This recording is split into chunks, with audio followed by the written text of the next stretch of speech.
like in the Netherlands or like in Germany or in Europe in general, like there's usually much less of that difference. Of course there are like differences, but like it's much less severe as like I saw in Seoul, for example. But that doesn't mean that like it can be understood that we can't empathize with people in developing countries because they're so far away from a psychological point of view. But cannot be justified that we don't sort of do it. And I think this distinction is very important to make, is that we can understand that we can't maybe like feel empathy with them, that we don't feel responsibility for their state, for how they are, but cannot be justified that we don't sort of aren't attentive to it. So yeah, I think that's an important distinction. And also like, that's at the same time also the challenge is like, how can you then, even when people don't, for example, feel this responsibility or feel this empathy for these people in developing countries, how can you still sort of motivate them to do something for it? Yeah, that's I find quite a difficult question to answer. Is like the motivation, but I feel also it's a lot about that they feel they're able to do it. Because if you don't feel you're able to change something, you don't even start, right? True. So where did you get kind of the optimism from, or how can you give the optimism to other people that they think they can actually change it? Because you hear quite often now in the media as well, like, for example, the climate change you can't change anymore, so we can forget about it. Yeah. But this is, I feel, also not right. Yeah. But also, how can you spark this optimism and the belief that you can change something? Yeah, so I think what you point to climate change as well, and I think that's also like a major issue of climate change, but also then of like, for example, there's actually any sustainable development goal has this issue. It's like not a political issue, it's not an economic issue, those things. Those are all like value issues, like where do we put value on that we don't put value on, for example, the ecosystems. But like sorry, what was your question again? And basically, how can you make give others the optimism and the belief that they can actually change something? Yeah, so that is a major challenge, of course. But how you could do that is, for example, like also like show that in some sense they're already doing it. Because, for example, when people, for example, turn vegetarian or something, others say like, yeah, I could turn vegetarian, or I could do this I could give up some of my comfort of life now for the planet, but I don't think it really works out. Then you should ask them like, okay, if you think that that's the case, then why do you still go voting every 4 years for like politics? Because then your vote doesn't make the difference, but it's your opportunity to exert power on the system. So in some sense, people already do believe that they can have an influence on the system, because else they wouldn't go voting either, right? Okay.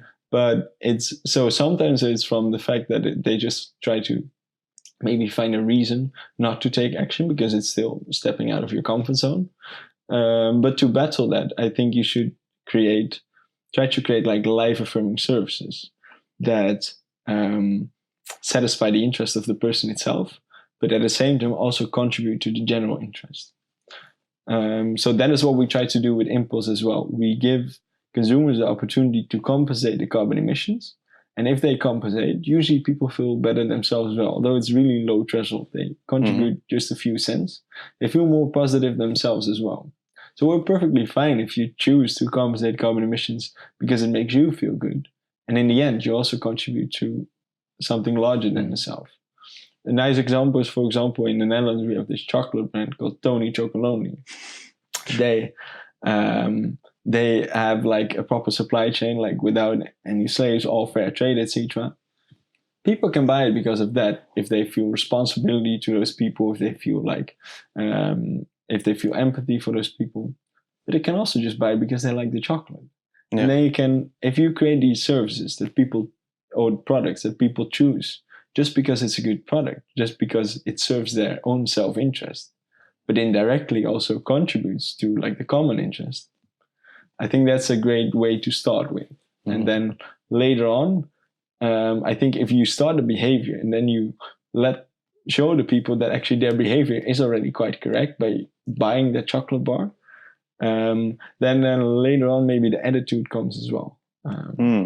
Okay, so you think through changing the behavior just based on making better products or making good products that are also sustainable and good for the environment, you can also change the attitudes through that. Yeah.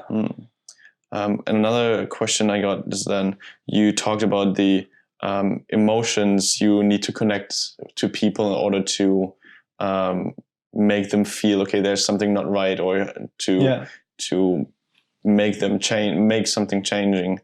So do you think the knowledge, what you had, like maybe through the philosophy course or something like that, or the emotions are more important in the whole game of making a difference? So knowledge versus emotion, what is like the most important? I think it's in the end, like, although I'm a very rational person, I know, that's why but I recognize myself, and that's also what I got from the coaching. In the end, it is all about emotion. It's all about like, because that's also what I said, like there's frustration, optimism. I can perfectly, and people can perfectly understand and think from themselves like, oh, it's good to contribute to social or sustainable initiatives. But if it doesn't touch you at like the level of your heart, then it won't give you the energy or the motivation to work for it all night to get something off or to pull something off, I think. And the same also, like we can all understand that like it's good to do something for charity or something. But only when you have this like emotional connection, like that is, I think, for also the key for like these social and sustainable entrepreneurs and this growing movement of like people that start bottom-up initiatives, is that you sort of connect like your heart, like your deepest passion, like what you're mostly convicted about. If you really develop like what value you want to create, connect that with like the head of like the competences that you have, and then you can sort of have the most impact in your life, I think. So then I think the emotions are leading for sure, because I think for like most important, I think realization for me was that like emotions are leading over like your rational thoughts. When like I was like studying for my exams in high school, and then when I did that, like my dad came home from running, and then he was not feeling well, and I was like all like focused on my exams because like I was quite ambitious for school. But then all of a sudden he was going well. He had to go to hospital, ended up well, all. But then at that very moment, you all of a sudden realize like that like all those rational things that you care about, all those things about like your school teacher are all irrelevant, because like you see like the value of like the relation that you have with your family, etc. And those are emotional things. And then in the end, they always overclass like your rational thoughts. Even though I'm a very rational person, I try to be attentive to my emotions as well, so that I know they still steer me in the end. And I mean, I guess also the emotions are the driving force for being the entrepreneur, making the business bigger and growing and having the good and positive impact. Yeah. Right. How do you keep this up? Because usually I feel if you have this an immense driving force, I want to do this now, this usually goes down after, I don't know, like a couple of days, maybe weeks. And how do you keep this up now? Also doing want to work for 1 year on your business. Yeah. How do you think you can keep up the driving force through emotions? Yeah, that's indeed like quite a challenge, because like that experience I had in Seoul is a one-time experience, right? Yeah. So first of all, I try to continuously remind myself of those moments. So for example, I made a picture of like that like environment and like that women like carrying like the cardboard, and I have that, for example, as the background of my laptop screen and my phone. Oh wow, okay. So that you sort of like still, then you sort of know like where it's coming from, what you're doing, and then you come back to that feeling. And I think, and that's also like, I think also a major challenge for leaders in general, is that like when you're working on like the nuts and bolts of the system that you're creating, that you're still thinking, realizing like this, how this contributes to that higher goal that you're trying to achieve. And that is just something like that requires, I think, over time also a lot of reflection that you think of, like, this is what I'm doing it for. That is like that you also and it also keeps you on track. Like if you let that higher vision sort of steer your decisions, then you're constantly reminded of it, and it also gives you directions of where you need to go for it. So, for example, for our business as well, we could, for example, choose compensation projects that are run here in the Netherlands, such as like planting trees, for example, in the Netherlands. Yeah. But I wouldn't like that, because then you don't contribute to, then you have the contribution to the social and economic development of impoverished areas that's moved out. Yeah. Well, that is at the core of what we founded the company for. So then if you continuously remind yourself of that vision, then it also helps you in making decisions. And I think it's a good way also to motivate your team with that. If you have this shared vision. And yeah, in other ways, you can also, for example, try to maybe find those areas where you want to contribute to, maybe visit those over time, so that you also see what the impact is that you're making, and that you then realize like what you do it in the end for. Yeah. So yeah, I think, reminding yourself of like what you in the end, why you did it, and why you started it is of major importance, because it's difficult to keep that motivation, to keep that fire burning inside. Yeah, because it just over time, circumstances, just happenings, your daily routines just drain it a bit, I feel. And do you have like some things you continuously do in order to keep this up? Like, okay, you said with the background of your screen, something else?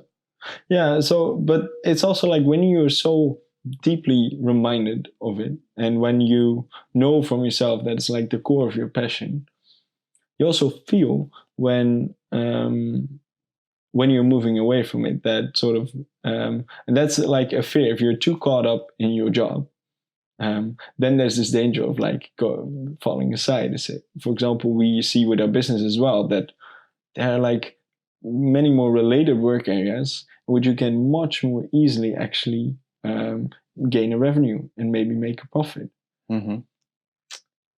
But that's not in the end what you started it for. So then I think it is important to continuously like use that as a motivating factor. And then like if you incorporate it like in the environments that you do, that you also maybe have the picture on the wall or have your like vision spelled out, I think those things are like key to because in the end it's also your deepest conviction. So like you should have like try to find back those emotions as well, because that's in the end what brings you, like if you have those that emotional feeling, I think, besides all the rational things that you do, and also spell it out to other people. I think that helps a lot as well, because that also like shows directly the core of what you're in for it, also to business partners. I feel also when you try to condense it and give it to a person, your whole emotions, then you clarify it maybe for yourself as well, to make it more specific and reflect also about it, I feel. Yeah, true. Like, because that was a one-time experience, but it's a development over time of like how you put like flesh and bones to it, and also like how you what the value of the experience was and how you reflect on it. Yeah, I think continuous reflection and development of that is very important. In the last podcast with Dorothy, I also talked about how important it still is to also focus on the money aspects. So not forget when you're caught up in creating this emotion, putting out value, to really focus on, okay, I also need to make money because I can have better or bigger impact on the world, because money was for her just energy. How do you think about that? Because you just said you focus a lot on the value and just put the money a bit on the side. Yeah, I think that's a challenge. Like, as I also do guest lectures and workshops for like this about a lot of social and sustainable entrepreneurs, I also see them a lot that they struggle with like this balance, and it's for us also a continuing challenge. It's like, where do you put that balance? But you need to realize that making a profit is imperative for making an impact. That is because even though it might not be your core goal, that is the environment in which you have to create the impact. And I do think that like most organizations right now put so much focus on creating monetary value instead of like ecological value, social value, inclusive value. Yeah. But also social and sustainable entrepreneurs, they are like, their fire burns because of like the ecological value or social value that they create, and not necessarily the monetary value. But you do need to realize that it's like the essence of like making an impact. If you want to increase your impact, you have to be a profitable organization. So we were also thinking about starting a foundation instead of like a business. But in the end, that's just doesn't work out, because then like there's so many opportunities that you lose.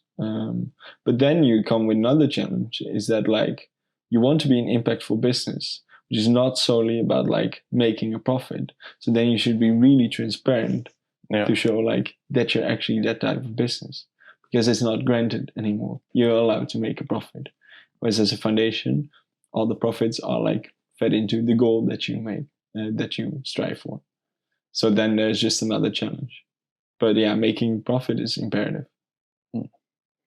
Yes. Are you then you're obviously not really money averse, right? But there might be also some people that look at the ecological aspect, and when they're then making profit, it seems like, he's not not saying the truth. He's not super transparent, as you said, because he's also focusing on the money. Maybe he's just pretending to do the ecological part to get the money. What do you think about that, or how do you deal with that when they look at, for example, your business? Yeah, so then I think, first of all, you should be really transparent in showing that all the profits that you make are actually then again invested in growing the organization, in growing your impact. So I think that's like a core part of it. So that's the transparency part. And what we also do, we ask like donations of customers, right, to contribute to compensating carbon emissions. From the start, we said, okay, 100% of that goes to compensating those projects, because the consumers should be like, they should be sort of motivated to do it. So we don't take any part of that. We work that out with the retailers, how we cover our overhead costs, but 100% of what the consumer contributes goes to the project. And why or how should then the producer join you when they have to take the money aspect, so they have to pay for it? Yeah. So at this moment, like sustainability is becoming more important, right, in society. So there's just a clear business case for sustainability, because like when consumers get the opportunity to compensate the carbon emissions, it's a nice comparison. Like I've been in the States as well for 6 months, and there, when you come at Walmart, you have these charity checkout campaigns. So you can, for example, round up your bill to the nearest dollar. So you donate a few cents, which is pretty similar to what we do. And actually, it turns out from research is that people, when they're given the opportunity, they can either choose to do it or not to do it. First of all, many people do it. And second of all, people develop a positive relation with that organization, because they are given the low stress opportunity to contribute. It's painless for them, but it makes them feel good, because it feels that they contributed to a good end that day without putting in any effort, just pressing a button and giving a few cents. So from that perspective, it's interesting from a business side of view, because like you increase customer loyalty, people remember it better, and also the organization itself, the employees itself, when the organization has sort of a purpose, it contributes to something larger than the self, then employees are also more motivated to work.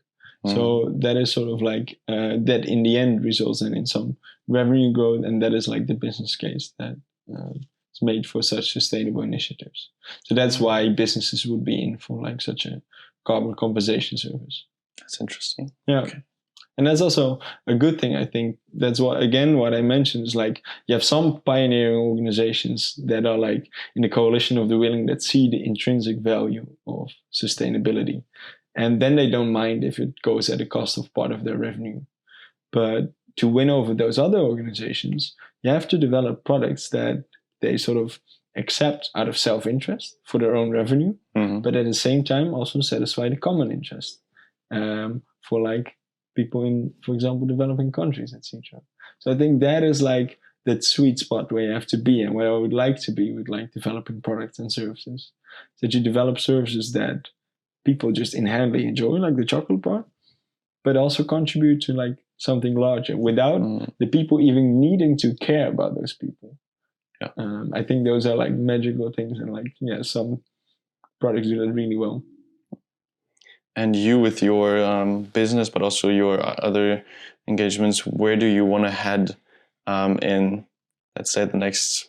I guess it's quite difficult to say for a longer period, but like let's say like 1, 2, 3, maybe 5 years, however you like.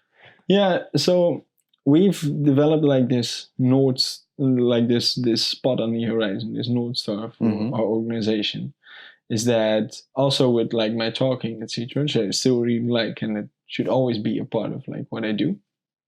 I see a lot of social and sustainable initiatives. They're beautiful, but they all have this issue of like combining like creating this monetary value and this social sustainable value. In the end, they will always be outrun by normal organizations that only focus on creating monetary value, because otherwise you just give up part of like, unless the business case is better for sustainable initiatives, it is still, organizations are outrun by organizations that solely focus on monetary value. So what we then strive for with our organization is that we actually, in the end, hope to develop like an umbrella organization in which you have like one central core and just a lot of separate initiatives. Because all these initiatives, and what we also experience with our own organization, we continuously have to reinvent the wheel. When you have to make a website, when we have to put in a financial administration, when we have to do legal stuff, etc. But those are the same for all organizations. All organizations have to do that. So, but they're not at all at the core of what you like to do. It's not why I started my business, to do those things. So we have this North Star to sort of develop this umbrella organization that centrally organizes all those common things, that like do the financial stuff, do the administrative stuff, etc. And you can let those people that are passionate about their social sustainable initiative do what they do best. It is just solely working on developing and bringing their thing to market. Now we make sure that the backend is okay. And in that way, sense, I think you can perfectly like support also like those organizations and help them grow further as well, because you can give them a bit more flexibility if they need some extra human resources for a short period of time but don't have the money for it or something. So I think creating such a impactful conglomerate is, I think, like that would be like the ultimate goal of our organization. And what is then the really finite impact you want to have with your life, or also the company, on society? So personally, I always said for myself, like, and that also connects to the experience in South Korea, is that you want to, I want to contribute to moral progress in general, and like widen our circles of moral concern, in the sense that like when we live, we care about our family, we care about the close friends that we that are around us, because they're in direct contact with us. Maybe we care about some far family, maybe we care about like we feel some connection when like someone of our own nationality has something.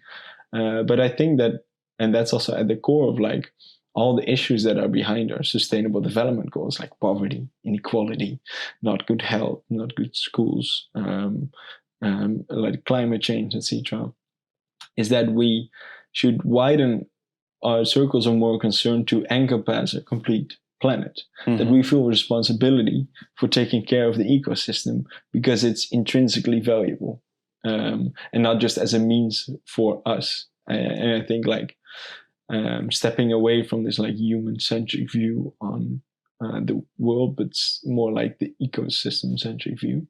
Okay. and that you then sort of like, if you feel responsibility for, if it makes your life poor, if like a boy in the favelas of like 5 years old is killed, then you should feel, I think you should try to feel like a responsibility for him, or like should make his life poor, even though it's not your kid, even though it's not your brother.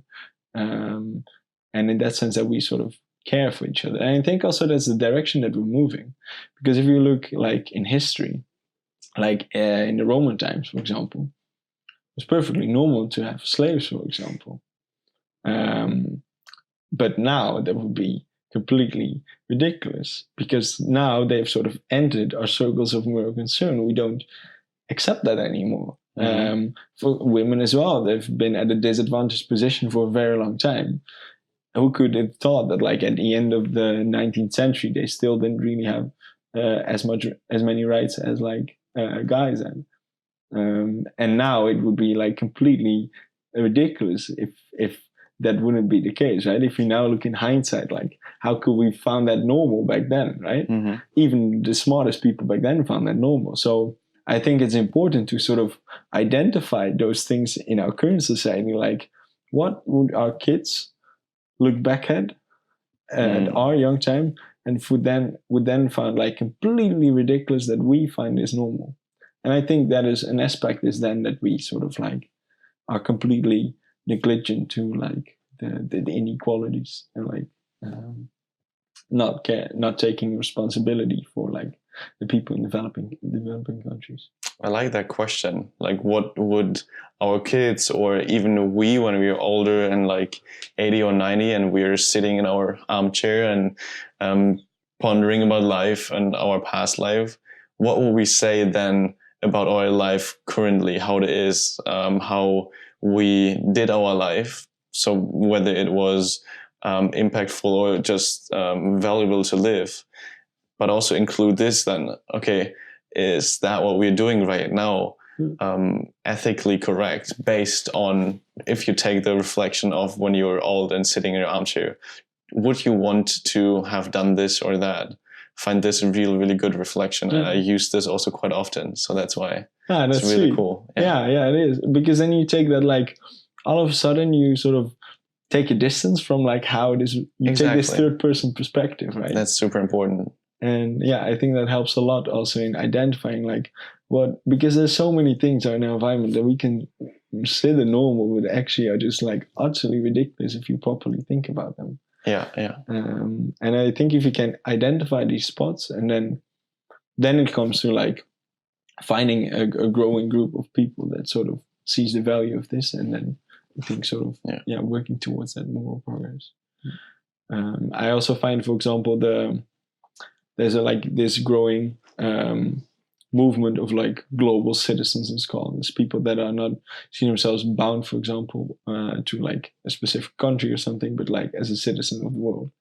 And I like that as well, because then you sort of like morally arbitrary factors of like country that you come from, for example, are then sort of less taken into account, and you sort of, it gives the opportunity to feel a connection with a more diverse set of people and to also contribute to that. So I like that movement as well. And maybe now slowly getting to the end, we already talked for an hour. Yeah. So if you would have given the chance to state 3 most important things you have right now, so that you want to give to others or give them a different perspective, or just want to put out now to other people, what would those 3 things be? So I think the first thing, and I think that stems also a lot from what we've talked about, is like really try to develop, also for like especially youngsters, but if you haven't done that later on in your career as well, try to develop it for yourself. What is the core value of what you want to create in your life? Because I've always lived with certain philosophy of like, I want to develop myself, what value I want to create, and then I'll find a way of like how to put flesh and bones to it, and how to give meaning to it. Because then it makes life all of a sudden so much easier, because then your decisions in life, you can just continuously come back to like, okay, what is the value that you want to create? Does it contribute, yes or no? And then you go for it. And you also create opportunities then yourself, instead of like being directed of like, okay, I have all these options I can do now. For example, I have all these options for my masters. But when you say like, okay, like I want to, for example, well, widen our circles of more concern, and maybe it's not even relevant to look into like your standard follow-up from bachelor to a master's. You look at, okay, what is the best way to contribute to this goal? And it may not even be like a master's. It may also be your own enterprise. It may also be, just like maybe work for yourself. For example, I had this very strong vision, and the organization I give these guest lectures and workshops for, they're really well connected to to my own vision. And I thought, like, I like their story. I want to work for them, but they had no vacancies on their website or something. So I just contacted them and said, like, I love your vision. I love your mission. I want to contribute to it. And I was able to sort of combine it with my passion for public speaking. And that's how I ended up now. And that's like, then if you take this sort of start from the value that you want to create, and then like look how to put flesh and bones to it, then you create your own opportunities for that, instead of looking at what opportunities you have and choosing for the best one, because then you miss out on some. At least that's been my perspective on that. So I think that would be one. And the other one is, and that's maybe just like a lot of personal preference, but like I see this, you have this growing movement of like self-help and personal development, etc.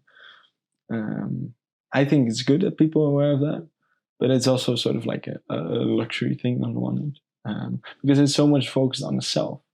Whereas, because a lot of it goes into, and that sometimes frustrates me maybe a little, is like a lot of it goes into like how to become happy, for example, how to become like have a happy life.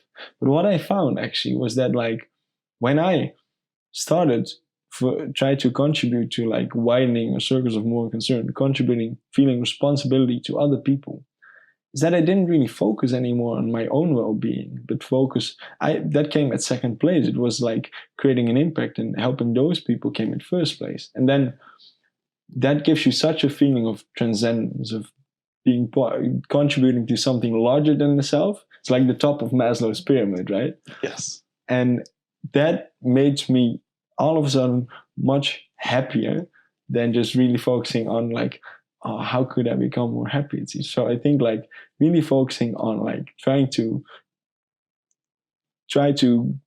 create value to something that is bigger than just yourself makes you happier, rather than focusing on yourself up. So I think that would be my second advice. Yeah.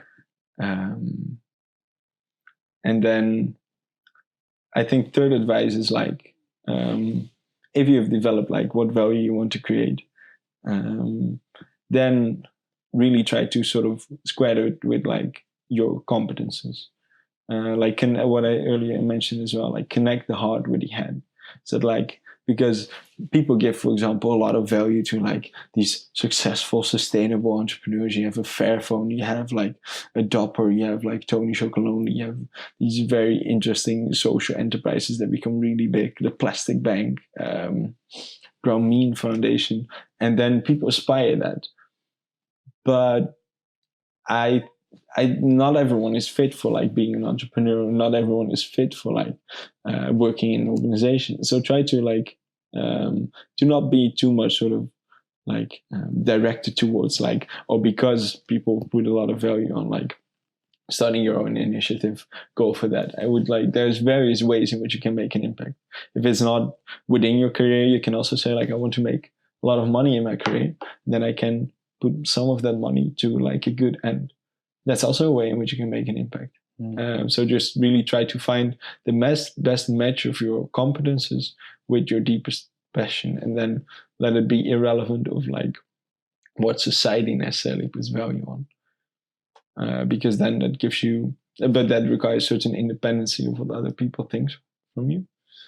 But I think that helps you a lot in the end of like being passionate with what you do, and also like having the best impact that you can have.